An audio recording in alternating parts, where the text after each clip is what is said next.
Seguimos en Desayunos Informales y vamos a abordar uno de los temas que está en el tapete en estos días, la incautación de un cargamento de cocaína en San José que podría tener rastros de fentanilo, una sustancia considerada muy peligrosa. Despertó varias alarmas. Esta droga ha sido responsabilizada por muertes en Estados Unidos. Las autoridades locales pidieron cautela hasta tener la confirmación oficial de que efectivamente se trata de esta sustancia y conocer qué implicancias podría tener este hallazgo.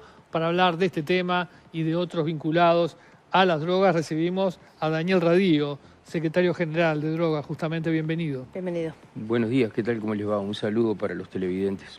Hace bastante que no venía por Desayunos Informales. Un año. Como un año. Bueno, más que bienvenido entonces. ¿Qué novedad hay sobre este cargamento que se está analizando a ver si efectivamente tiene fentanilo? Ahí en la introducción ya lo dijiste todo. En realidad estamos esperando, porque la última palabra en esto lo tiene el Instituto Técnico Forense, que es el que tiene los reactivos.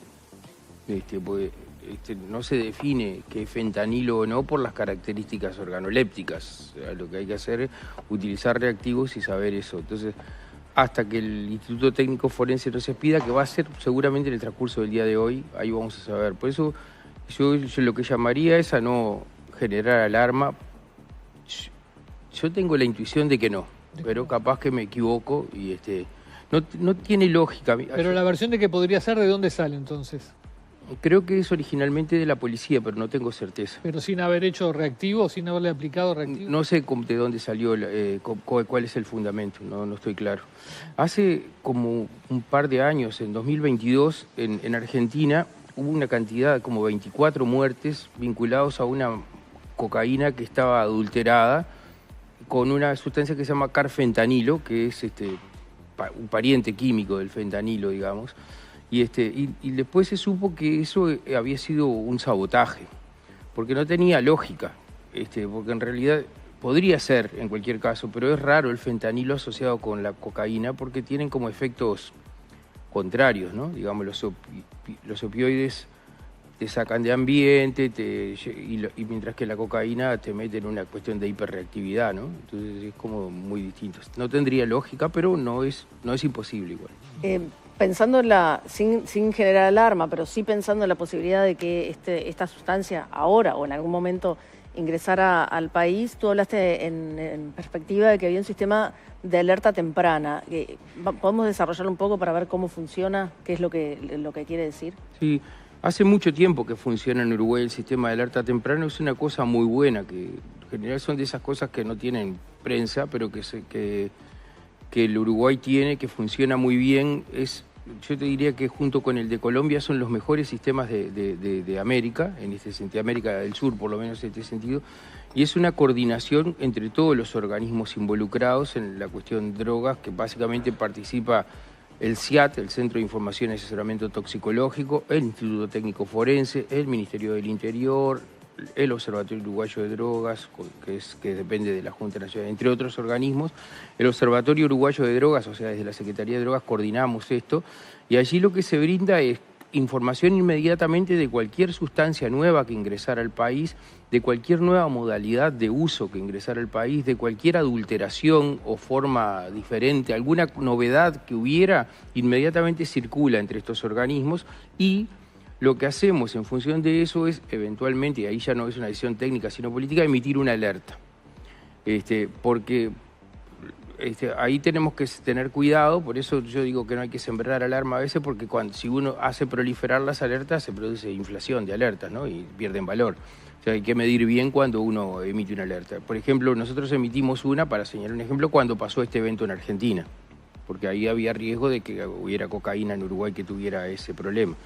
Pero en realidad funciona muy bien el sistema de alerta temprana. Estamos orgullosos del sistema de alerta temprana. ¿Cuáles son las alertas vigentes? ¿Las hay? Me parece que no ahora. O sea, permanentemente hay comunicados, pero alertas no me acuerdo que haya una ahora. Usted ha tenido una postura mucho más flexible que otros políticos en cuanto a la decisión que no se ha tomado y que no sabemos si se va a tomar sobre la regulación del consumo, la liberación de las sustancias, y eso ha traído algunos problemas. ¿Está en la misma línea o hay una discusión pendiente o que se pueda avanzar sobre la decisión de liberar el consumo de sustancias en general? Sé que yo antes decía, desde que hay escritura, hay testimonio de uso de drogas en la humanidad. Y yo decía, entonces el uso de drogas, y después me enteré que no, que desde antes, cuando las personas todavía no sabían escribir, los seres humanos, ya pintaban en las cavernas, las pinturas rupestres, pintaban hongos y gente con cabeza de hongo. Y no pintaban zanahorias ni cebollas, pintaban hongos. O sea, se daban la papa antes de saber escribir. Entonces yo decía, el uso de sustancias es connatural a la humanidad. Bueno, ahora aprendí que no, que hay animales que se drogan, o sea, insectos, hormigas que pican el abdomen de ciertos coleópteros para beber el elixir y después quedan desorientadas y quedan embriagadas. Elefantes que eligen frutas que estén fermentadas para usar alcohol. Monos que se emborrachan. O sea, la idea del consumo de sustancias es connatural a la vida, el uso de sustancias, es connatural. En general lo que pasa es que tenemos una visión equivocada en el sentido de que los que usan drogas son unos tipos ahí raros que no sé qué. Cuando vos mirás, es muy difícil en la vida encontrar personas que no hayan usado sustancias psicoactivas, desde café, té, mate, pasando por cerveza, vino o fármacos que todos utilizamos. O sea, la excepción son los que no usan sustancias, que no sé si la hay. Entonces, lo que pasa es que, entonces uno podría decir, bueno, pero si siempre existió el uso de sustancias, podríamos definir que siempre tuvimos lo que hoy llamamos el problema mundial de las drogas. Y no tuvimos siempre el problema mundial de las drogas. Antes no era un problema. ¿Desde cuándo tenemos el problema mundial de las drogas? Desde que se nos ocurrió hacer un experimento en la humanidad que es prohibirlas. Antes no había problemas. Grandes personajes de la historia de la humanidad usaron sustancias psicoactivas y se jactaban de esto. Marco Aurelio, el emperador romano, Goethe, Goya, Bismarck, Wagner, Freud, Juana de Ibarburu, usaron drogas. En algunos casos con usos problemáticos. Mary Shelley, la escritora, la autora de Frankenstein, Lord Byron, el poeta revolucionario y loco. En algunos casos puede haber habido usos problemáticos, pero mayormente no era un problema para la sociedad. Empezó a ser un problema cuando se nos ocurrió hacer este experimento que es prohibir. Yo me acuerdo cuando debatíamos en el Parlamento la regulación de la marihuana, decía, no podemos hacer este experimento con nuestros muchachos. El experimento lo estamos viviendo desde hace un siglo, que es la prohibición, porque en realidad hubo 6 milenios que las drogas no estuvieron prohibidas. Hace solo un siglo que están prohibidas. Nadie deja de consumir además porque estén prohibidas. Nadie dejó de consumir. Es más, exactamente lo contrario. El uso de sustancias, de todas las sustancias, aumenta en el mundo, sobre todo desde que están prohibidas. Casi te diría que hay una excepción. Hay dos, pero voy a decir una. Que es el tabaco, que es la única que no aumenta y no está prohibida, lo cual habla muy mal de la prohibición. Igual es relativo esto, ¿por qué? Porque yo creo que lo que está pasando con el tabaco no es que está disminuyendo su uso, sino que está siendo sustituido. La otra sustancia que no aumenta su uso es la heroína, pero que está siendo sustituida por otros opioides. El tabaco, hoy antes los muchachos fumábamos tabaco, hoy fuman cannabis. Y cuando vos sumás el consumo de tabaco y el consumo de cannabis a lo largo del tiempo, también aumentan sumados. Pero ¿vos decís que se está sustituyendo el uso de tabaco por cannabis? Digamos, se podría establecer esa. Si uno mira, cuando nosotros íbamos al liceo nadie fumaba cannabis, o algunos, muy poquitos. Hoy hay un porcentaje, aproximadamente el 20% que usa cannabis. Bueno, cuando vos sumás el consumo de tabaco y el consumo de cannabis a lo largo del tiempo, la gráfica te da ascendente también. O sea que yo creo que lo que hay es una sustitución de algunas sustancias. Pero en conjunto, todas las sustancias del mundo aumentan. Naciones Unidas tiene números de eso, 20 y pico % en los últimos años. O sea, las sustancias aumentan. Entonces, la estrategia esta de prohibición tiene como objetivo final un mundo sin drogas. Un mundo sin drogas es un buen letrero para una denominación religiosa, pero no tiene ningún fundamento real, nunca existió y nunca va a existir. Como nunca va a existir un mundo sin drogas, lo que tenemos que hacer como estrategia es primero cambiar el chip y pensar cómo hacemos para convivir, cómo gestionamos los riesgos y reducimos los daños de esa convivencia. Esa es la lógica final. ¿Qué es lo que hacemos con todo? Cuando a ti te ponen el cinturón de seguridad para andar en el auto, no quiere decir que no vas a tener el accidente. Quiere decir que si tenés el accidente vas a tener menos riesgos o menos daños. Una política de prevención de riesgos es lo que planteas. Gestión de riesgos y reducción de daños. Bueno, eso tendría que aplicarse también a las sustancias. Una posibilidad dentro de la gestión de riesgos y la disminución de daños es que las personas no consuman más. Esa es una posibilidad, pero es una decisión que nosotros no podemos tomar por las demás personas. Cada uno decide lo que hace con eso. Eventualmente, desde el ámbito de la salud podemos aconsejar qué es lo que no es saludable y qué es lo que es saludable. Pero tampoco no hay que confundir felicidad humana con salud biológica, que no es lo mismo. Pero en todo caso uno puede aconsejar, pero la decisión de consumir o no consumir no depende de nosotros. ¿De cuál es el objetivo final? Que las personas no consuman. El objetivo final es la inclusión, es vivir en una sociedad de inclusión. ¿Qué tan solo te sentís en todo esto? ¿Qué tan solo te sentís como el director de drogas en esta postura que no tiene, por lo menos públicamente, mucho respaldo? No me siento para nada solo. ¿No? No, porque en realidad he sostenido este discurso Pero es que permea absolutamente. ¿Sí? Yo creo que hoy, mirá, si lo comparo con hace 3 años, cuando yo empecé en esta responsabilidad, hoy hay mucho más gente que dice cosas que lo que decían hace 3 años. Bueno, en ese sentido, gente que dice cosas, en las últimas horas estuvo circulando un posteo de la diputada Frente Amplista Micaela Melgar que hablaba justamente sobre el consumo de cocaína y señalaba, daba como, por decirlo de alguna forma, tips de cómo consumir con cuidado. Lo tenemos como para verlo. ¿Qué te pareció? Ella ahí hacía como un listado de cosas que, bueno, era conveniente hacer si ibas a usar cocaína, tomar agua, pulverizar la sustancia, en fin, como un detalle, y fue muy cuestionada por este tema, la diputada. ¿Perdón? Que fue muy cuestionada por este tema. Sí. ¿Qué te parece este tipo de acciones públicas, como de, bueno, en fin, dar recomendaciones a la hora de consumir? Que está en la línea de disminuir los riesgos del uso de sustancias, me parece eso. Me parece que hacemos un escándalo de cualquier cosa. ¿Pero te parece importante que esto se haga por parte de autoridades o de parlamentarios? Me parece que correcto. Está bien que nosotros advirtamos de los riesgos del uso de sustancias. ¿No hay un límite delgado entre estas advertencias, entre advertir para usar con cuidado y promover? Porque eso es lo que se critica generalmente. Hay gente que, ¿viste? Ahora, por ejemplo, que se puso de moda hablar del fentanilo, hay una sustancia que se llama naloxona, que es como un antídoto del fentanilo, ¿no? Entonces hay quien dice, bueno, pero claro, así lo que estamos haciendo es promoviéndoles que consuman, porque si saben que después le das la naloxona y se sacan, pero es el absurdo, no es como decir que porque hay cinturón de seguridad lo que estamos haciendo es promoviendo que la gente tenga una conducción arriesgada, porque total si chocan tienen cinturón. No, tenemos que tratar de siempre disminuir los riesgos, eso funciona así. Nadie, las decisiones de consumir o no consumir no las podemos definir nosotros. Nosotros podemos informar respecto a los riesgos.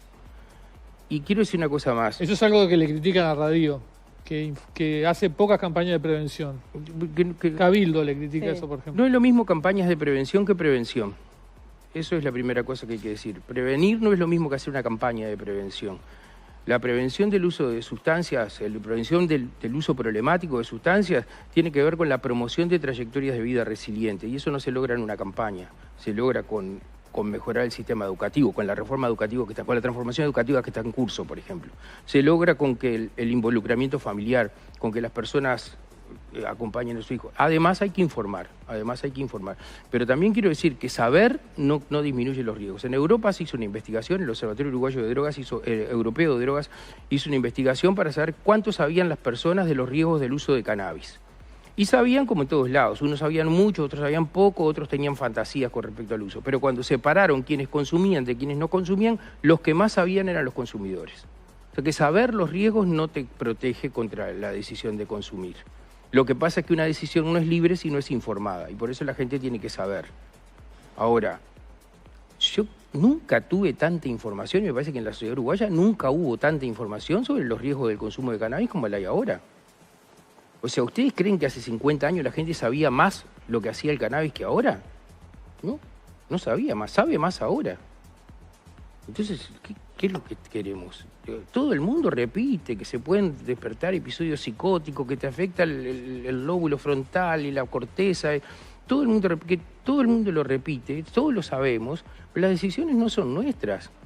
Además se dice, disminuyó el índice, disminuyó la percepción de riesgo. Esa es otra fantasía que hay, que no es verdad, que cuando uno lo mide no es verdad, no disminuyó la percepción de riesgo. Una cosa es la percepción de riesgo, otra cosa es que la gente le tenga miedo a la sustancia, no es lo mismo, ¿no? Pero entonces, conocer los riesgos tampoco te vacuna. Yo siempre digo, cuando uno va a un parque de diversiones, los muchachos jóvenes saben que es más riesgoso ir a la montaña rusa que a la calecita, pero pregúntale qué prefieren. ¿Viste? No quiere decir que sepan que es más riesgoso que decidan no hacerlo, no es verdad. Pero está bien, se entiende el argumento. Ahora, las campañas de prevención no ayudan por más que haya mucha información sobre las sustancias. Solas no, en conjunto con una estrategia global sí. Nosotros hemos hecho unas cuantas cosas, todo el tiempo hemos estado haciendo publicidad en redes y algunas veces en medios porque no tenemos tantos recursos, son muy caras. Es una cuestión de dinero, básicamente. No necesariamente, también es de no malgastar el dinero, porque lo que sale una campaña se pueden hacer muchas cosas con lo que sale una campaña en medios. Entonces uno tiene que evaluar esas cosas bien. Hay que informar. Tiene que haber campañas. Yo creo que las ha habido. Algunos podrán pensar que son insuficientes, otros podrán pensar que no. Hay que hacer inversiones, nosotros vamos a seguir haciéndolas, pero no es lo único, insisto. Nosotros tenemos un trabajo permanente con las autoridades de la educación, tenemos un trabajo, participamos en conjunto con la Cámara de la Construcción y el ZUNCA, lanzamos esa campaña que ellos diseñaron, hemos estado acompañando permanente estas cosas. Pasa que tampoco, esto no se ha hecho para el brillo personal de ningún dirigente político, esto lo que se trata es de ver cómo hacemos para eso, para promover trayectorias de vida resilientes. Yo me fui a buscar a internet campañas, para ver cómo eran las campañas en otros países. Y me encontré con unas cosas maravillosas, hechas por los mejores creativos del mundo, preciosas campañas. Y después me fui a buscar los resultados en esos países, cómo les está yendo con las drogas. Y no les está yendo bien. Yo me vi una campaña catalana preciosa, divina, que la protagonizaba Maradona. No le sirvió ni a él. ¿Y cuánta plata se gastaron en eso? Entonces, en esas cosas tenemos que tener cuidado, yo qué sé, porque no es solo hacer campaña, rinde mucho, porque las campañas van dirigidas a las personas que piden campañas, no a los usuarios de drogas. ¿Y qué piensa Radio cuando ve las noticias del avance del narco en algunos barrios de Montevideo y llegado a extremo con noticias como la de Ecuador ayer, que choqueó a todo el mundo? Yo creo que eso tiene que ver con hasta que no cambiemos el chip, ¿no? Con la lógica con la que abordamos esto. La guerra contra las drogas, que la declara Nixon en 1971, hay gente que dice está perdida. Yo no creo que está perdida, no sé si está perdida. Lo que sí sé que es inútil, porque en realidad lo que logra la guerra contra las drogas, la estrategia desde que se nos ocurrió prohibir está basada en dos pilares: el control de la oferta y la reducción de la demanda. La reducción de la demanda ya vimos que es una quimera, la demanda aumenta. Entonces, ni digamos que estamos haciendo reducción de la demanda porque es un papelón. Y el control de la oferta, en realidad, todo lo que nosotros hacemos de control de la oferta, que hay que hacerlo porque son actividades prohibidas, la coordinación de nuestros cuerpos de seguridad, la coordinación de aduanas, los programas de contenedores, el control del lavado de activos, todas esas cosas hay que seguirlas haciendo. Ahora, todas esas cosas de las que nosotros nos jactamos, las incautaciones, todo eso, al final del camino, el objetivo que se supone que es que la gente no consuma, no se consigue, porque cualquier persona que quiere consumir en el mundo, en Montevideo, en Ottawa, en Burkina Faso, en Timor Oriental o en Moscú, consume. Entonces todo lo que hicimos en el medio no consiguió el objetivo.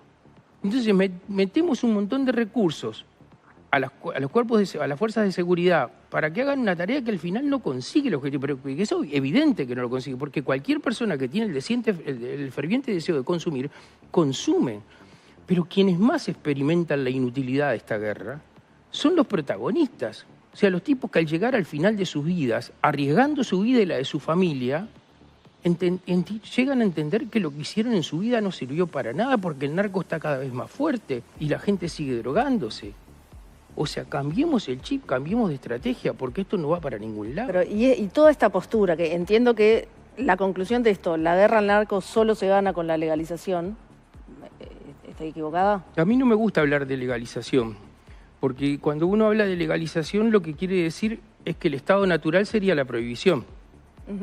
Y no es verdad. ¿Cómo sería entonces? Lo que hay que hacer es desandar el camino de la prohibición. ¿A qué quiero decir? Por ejemplo, el ejemplo paradigmático de esto es la ley seca. Claro. La ley seca, Estados Unidos tenía un problema con el alcohol y entonces decidió prohibir. Y pasó a tener dos problemas, el alcohol y Al Capone. Entonces, ¿qué hizo? ¿Legalizó el alcohol? No.